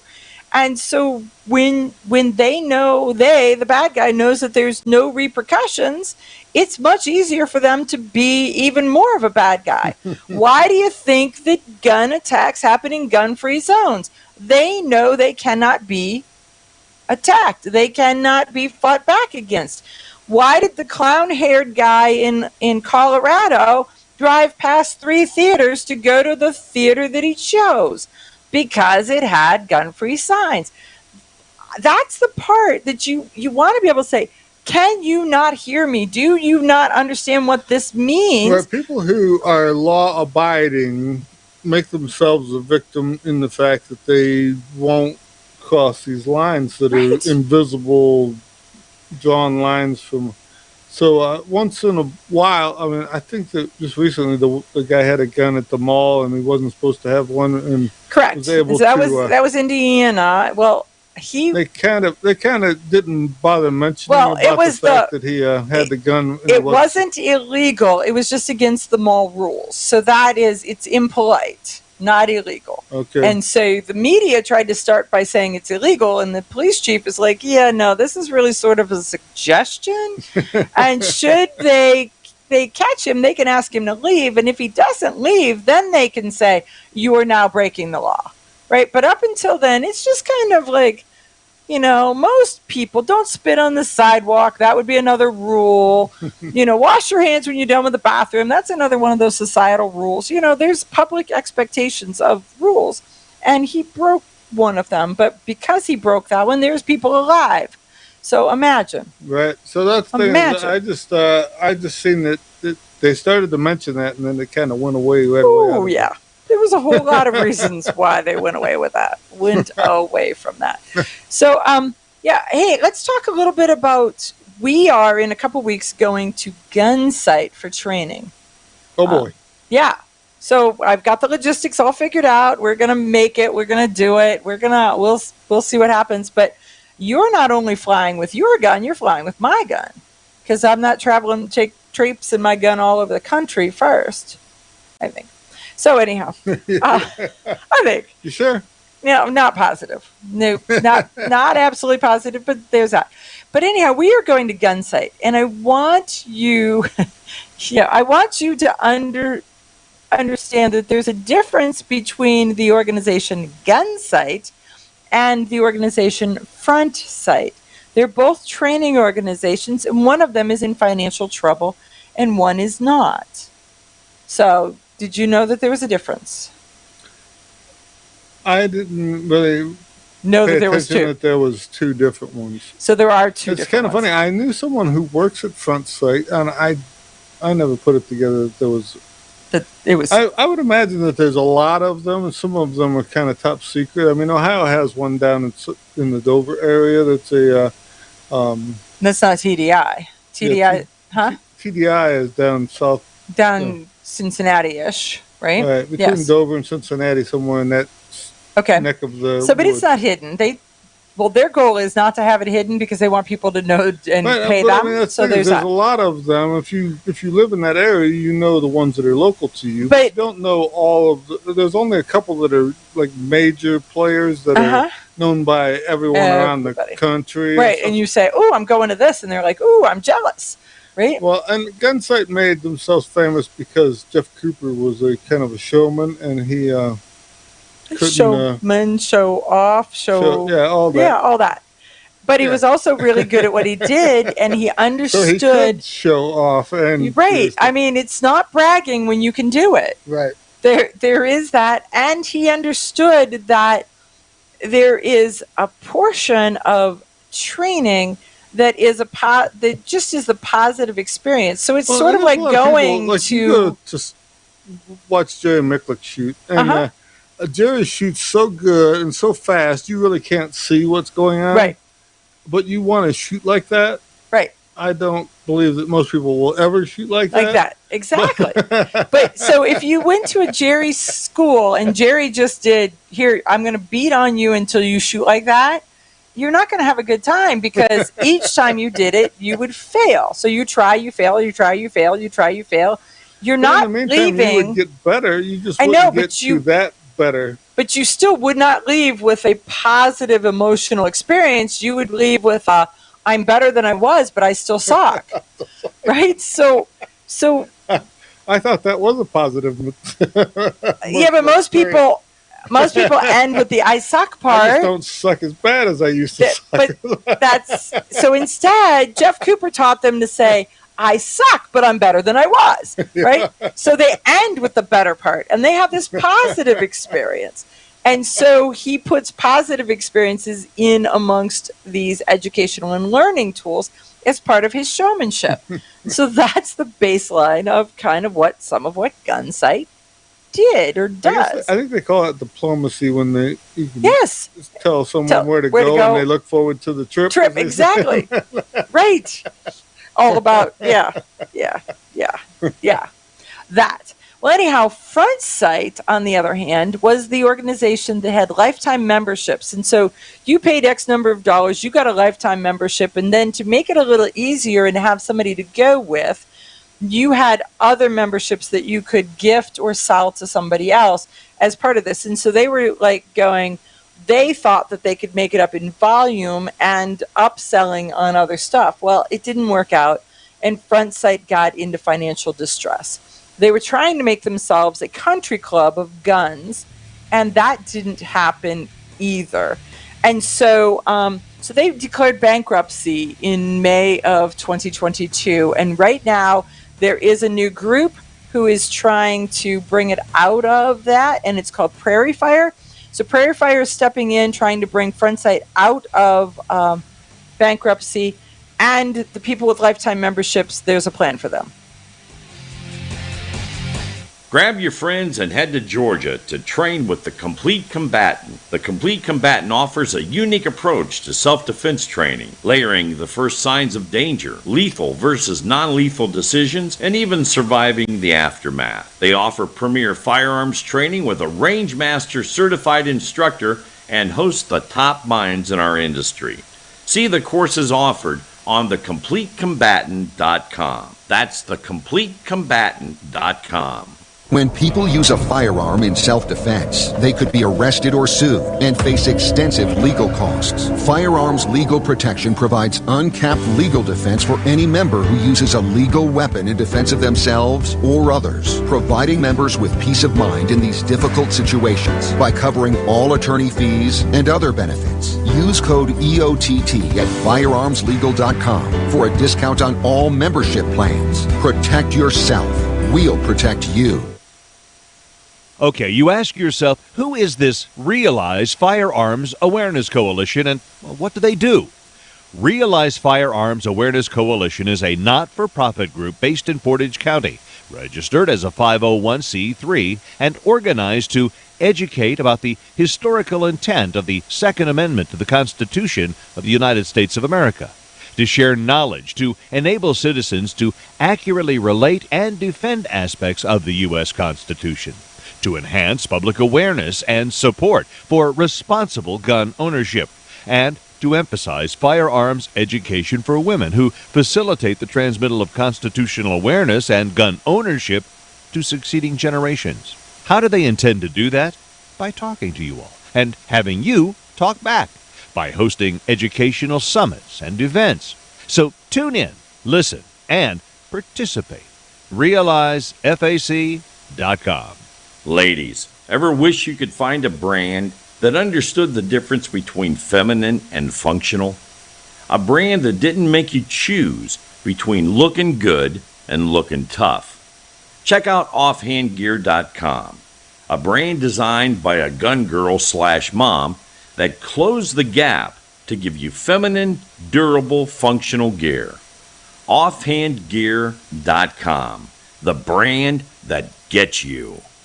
We all know rust is bad. To help keep rust from forming on your firearms, tools, and other ferrous-based items, you want to have Rust is Bad in your gun-safe toolbox and anywhere you want to be rust-free. Rust is Bad bolsters and G-strings deposit small, safe particles that coat your rust-vulnerable items. Save your valuable items with Rust is Bad. Go to www.eyeonthetargetradio.com and follow the link for more information. That's www.eyeonthetargetradio.com for Rust is Bad. Your front door, your car, your gun. Safety is a habit. Gun safety and responsible storage are no different, and the best way to help prevent accidents, misuse, and theft. Cable locks help keep firearms secured. Learn how to get a free firearm safety kit. Visit projectchildsafe.org. If you have a firearm, own it, respect it, and secure it. Brought to you by the National Shooting Sports Foundation and the Bureau of Justice Assistance. Shotgun with Charlie. I'm Charlie Cook from Riding Shotgun with Charlie. Conversations in the car about gun safety, freedoms, and even a few laughs. Imagine you're in the back seat listening to an intimate chat with me and my passengers as we drive all around the country. Listen, watch, and subscribe to the Riding Shotgun with Charlie YouTube channel and podcast.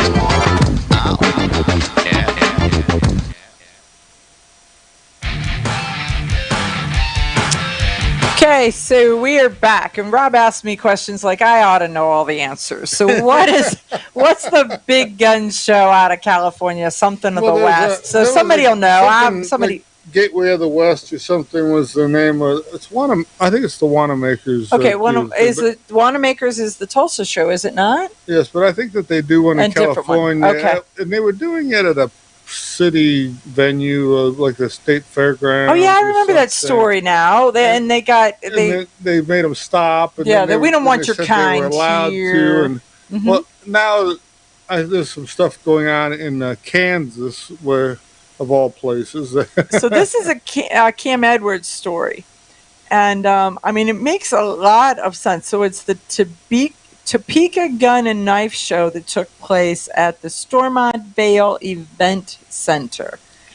Which, after reading 100 pages, I found out that was the Kansas Expo Center, that they sold the rights to that naming. And Stormont Vale is their health center. It's their hospital, their line of hospitals. And so the anti-gunners going after the hospital. How dare you name the hospital? The hospital names organization right, so and the hospital's saying that name. The knives and the guns are bad press for the hospital because. And so the event center uses the hospital's money to be able to promote things that they're doing and to offset costs to the public. And so now they're saying that they're going to try to force the hospital to pull their money. For $12, an adult can see and buy an array of lethal weapons, including shotguns, rifles, handguns, and weapons most often used in murders and suicides. Well, the interesting part. Wait. Can enter as well. Yeah, a child can enter. But for $12 can see and buy. I want to go to the Topeka Gun and Knife Show and pay my $12 and see what array of lethal weapons, including shotguns, rifles, and handguns, I can buy for my $12. Because that's how I read that. And it's like, well, I don't think that's how that works. I'm just saying. Years ago, I bought a rifle at a yard sale for $25, and my mom was like, "You gonna put that by your head and pull the trigger?" Well, she probably has a point. Your head's pretty hard, but is it that hard? Yeah, and she just didn't trust a $25 rifle. Well, and so did you roll out? Well, no, I'm going to tie it to the swing set like Ronnie Barrett did, Mom. I usually just tie it to a spare tire on the car and shoot a couple times. We're going to test fire it that way because it won't. The tire weighs about as much as I do. Well, it doesn't. Right? It bounces around, but it doesn't get away from you. Then, and then if it works out, then you're good to go. And I have a $25 rifle that I still have today and shoot occasionally. And it's much.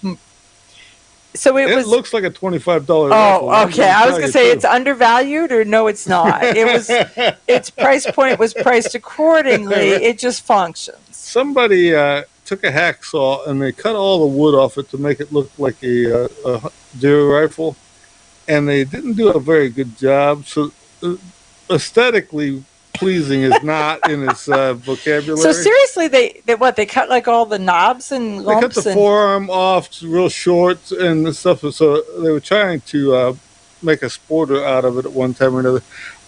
It looks terrible. I mean, you seen that cat that's like missing one eye and ears ripped off and its hair is all matted? Yeah. This is how this rifle looks. If this rifle were a cat, it would look matted, right? Is that what you're saying? Wow. And you're like, for $25, I have to have this. And that guy was like, that kid is a sucker. Right? And now, 45 years later, I still got it. I still got it because you can't give it away and you can't sell it. I had it out the other day and was playing with it, and I was thinking, boy, what a deal I got. So could you get, is it too exotic to get new wood? You could get new wood, but why buy?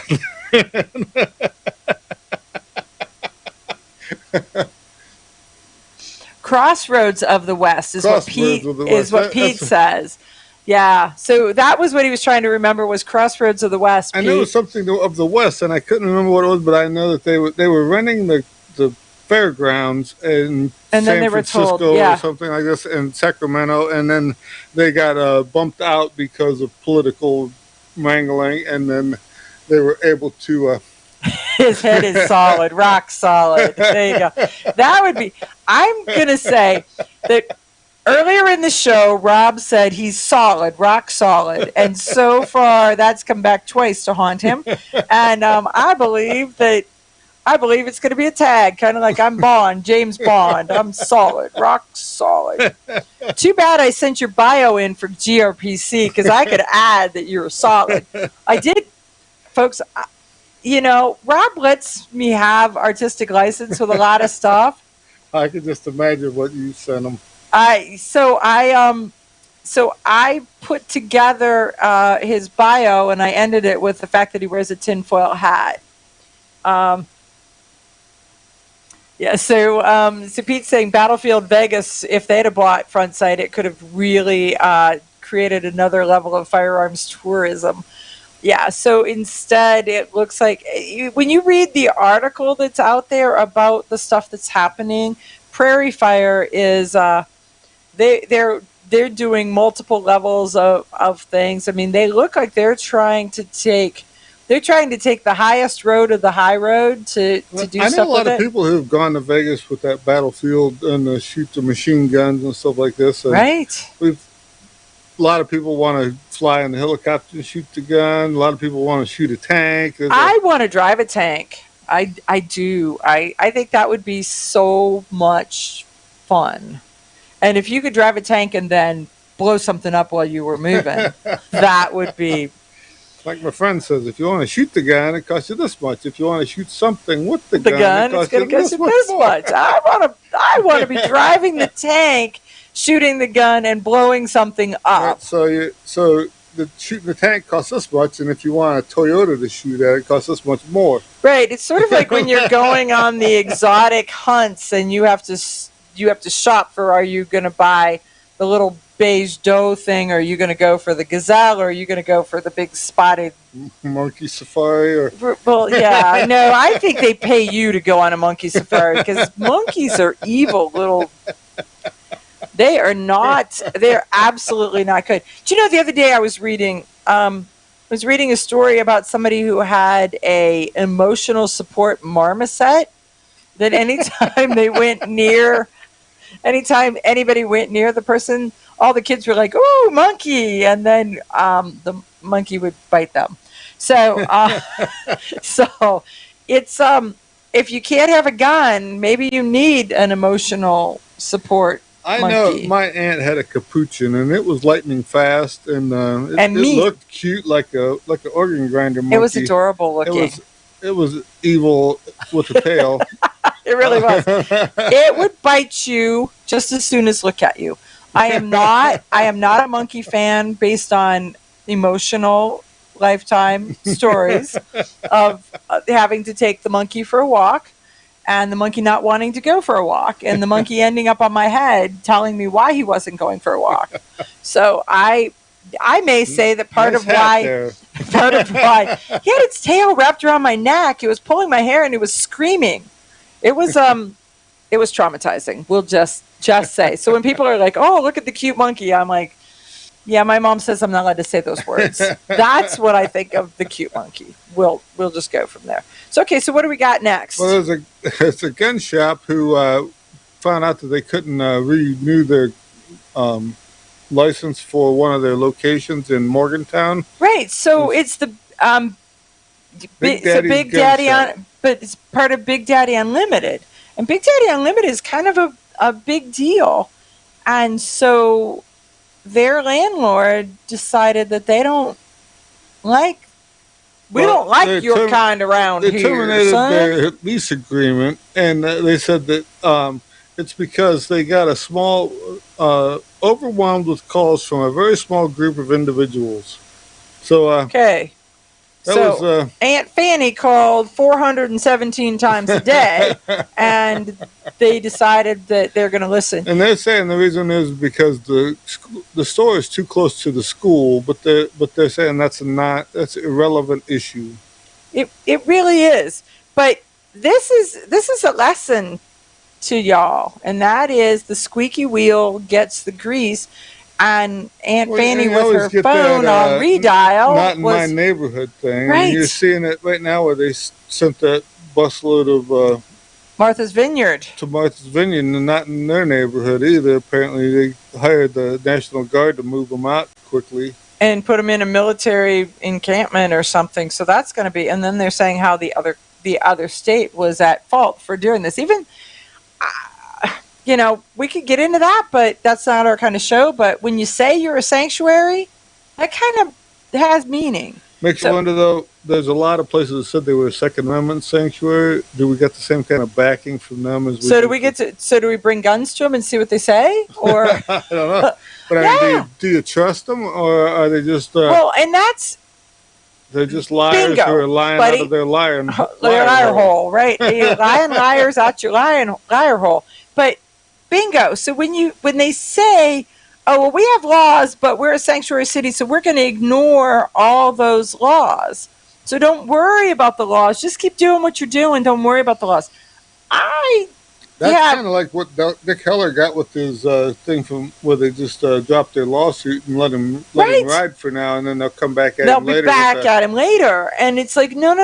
That's not how this works, is that we abide by the laws and we strive to change them.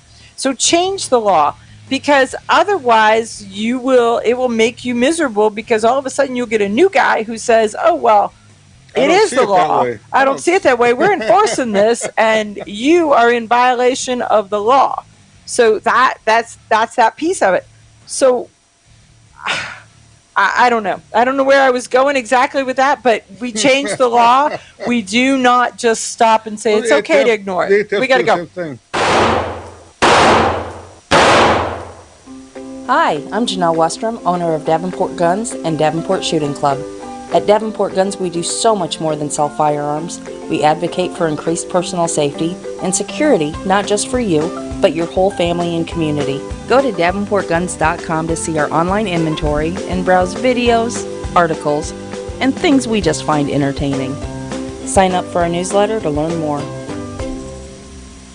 This is Cheryl Todd of Gun Freedom Radio, and I am proud to join Amanda Sefcool and all the 50 women, one from each state, in our grassroots efforts to protect the Second Amendment as delegates of the DC Project.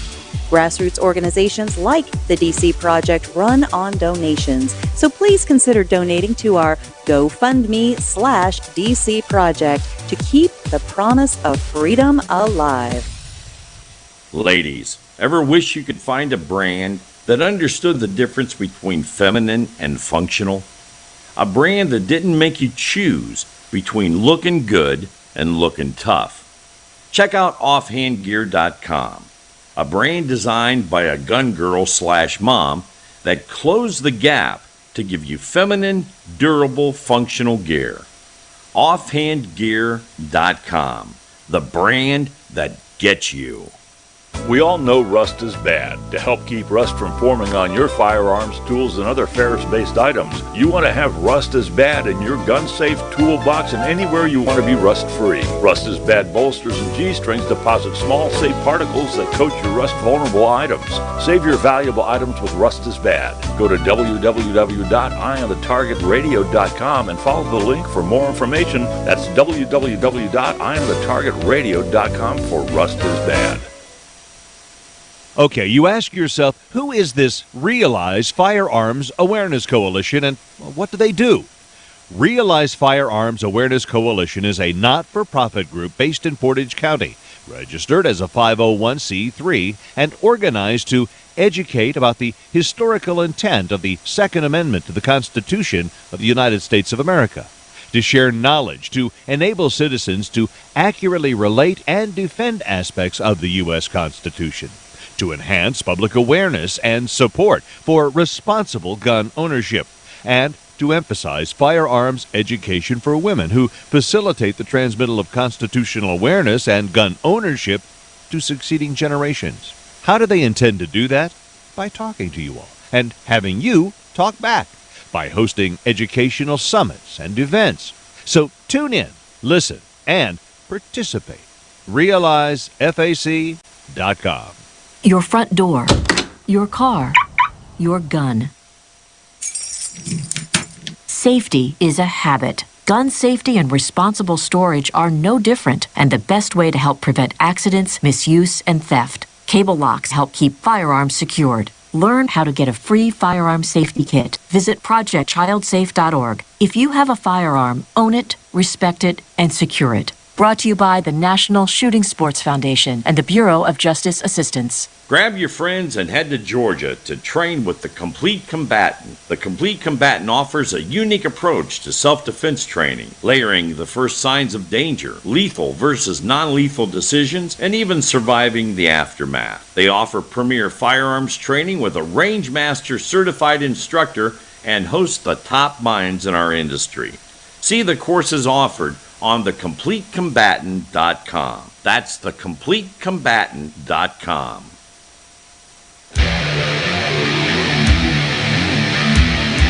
Okay, so we are back talking about, I was in DC. There was so much stuff that happened in DC. It was so amazing. It really was so amazing. And and you go for a week and you walk and the gals that are there are amazing.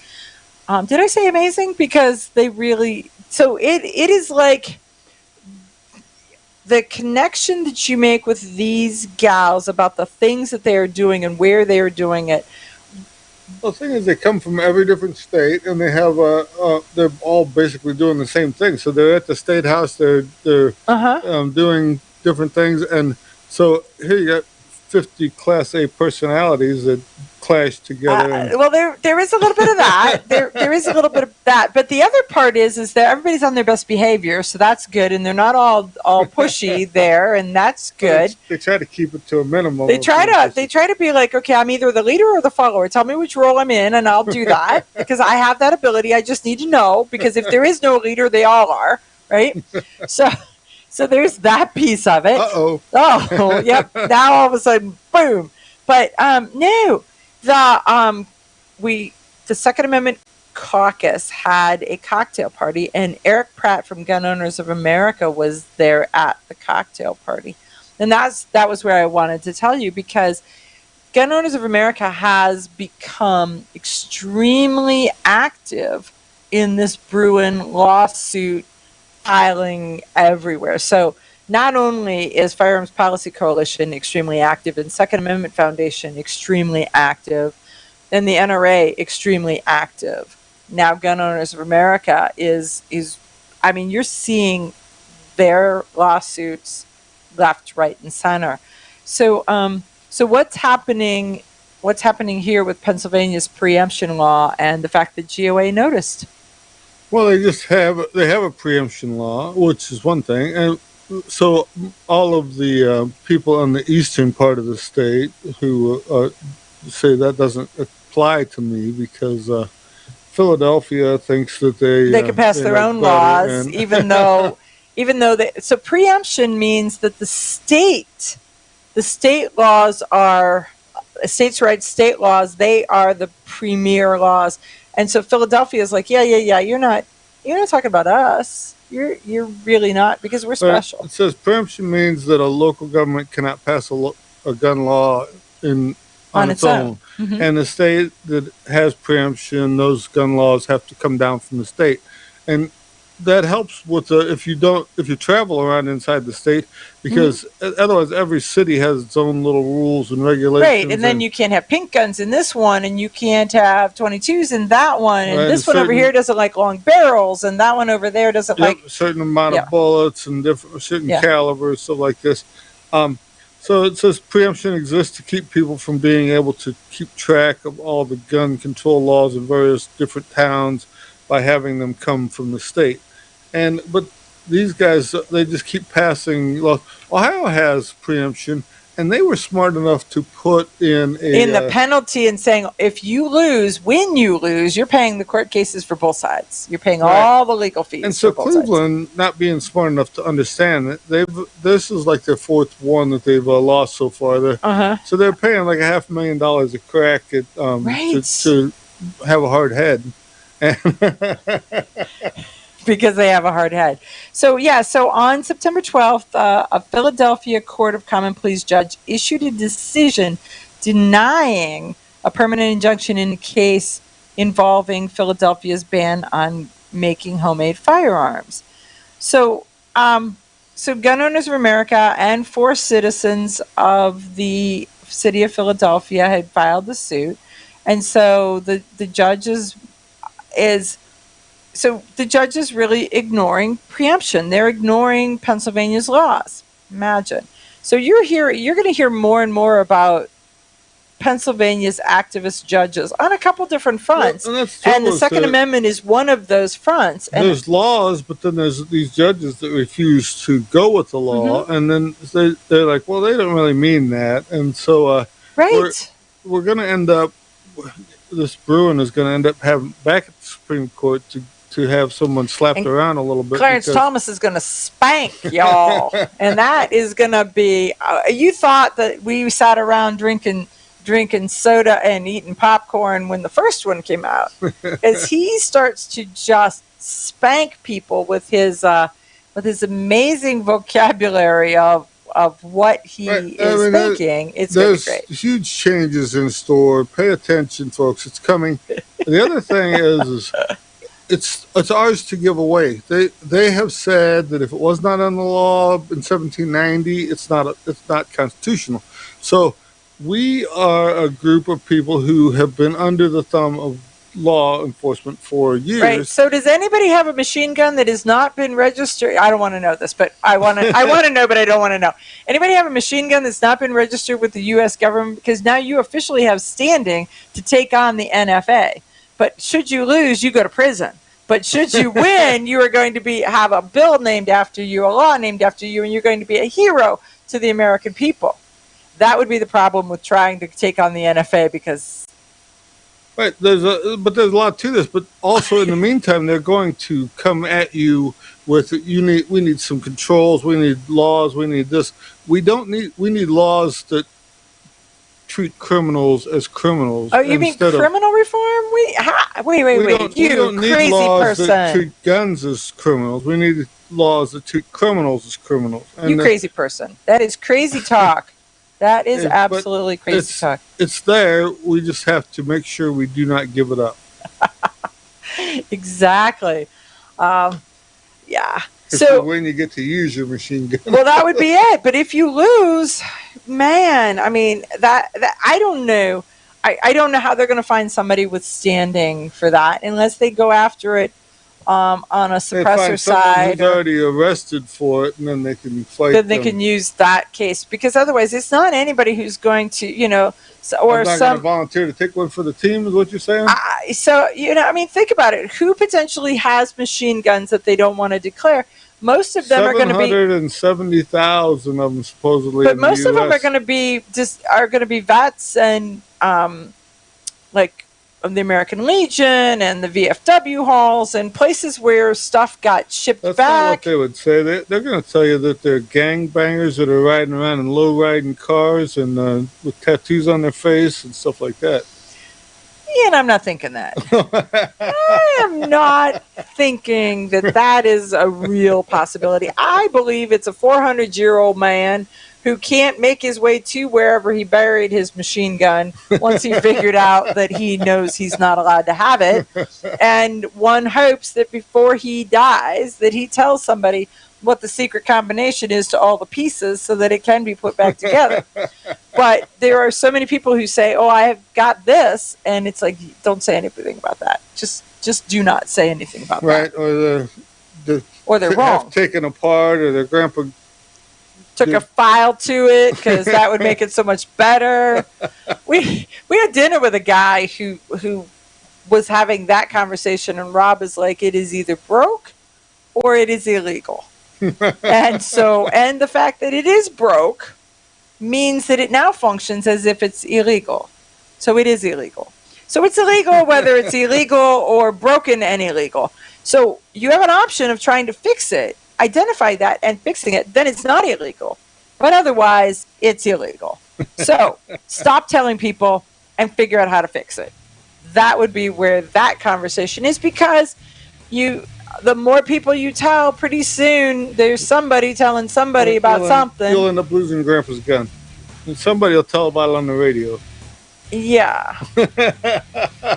And they may remember your name. Or maybe not. Or right? maybe not. Or they may remember where they were standing when they heard it. Or maybe not. So there was that. I heard a story once, but I do not remember the circumstances in which I heard that story in its entirety, because we were like, run, and stop talking. That was the part that we were saying. Right? Am I wrong? That's about how it goes. It was like, just stop talking right now. Do not talk to anybody. So, hey, folks, we will see you again next week. It's been a joy. Okay, you ask yourself, who is this Realize Firearms Awareness Coalition, and what do they do? Realize Firearms Awareness Coalition is a not-for-profit group based in Portage County, registered as a 501c3, and organized to educate about the historical intent of the Second Amendment to the Constitution of the United States of America, to share knowledge, to enable citizens to accurately relate and defend aspects of the U.S. Constitution, to enhance public awareness and support for responsible gun ownership, and to emphasize firearms education for women who facilitate the transmittal of constitutional awareness and gun ownership to succeeding generations. How do they intend to do that? By talking to you all and having you talk back by hosting educational summits and events. So tune in, listen, and participate. RealizeFAC.org.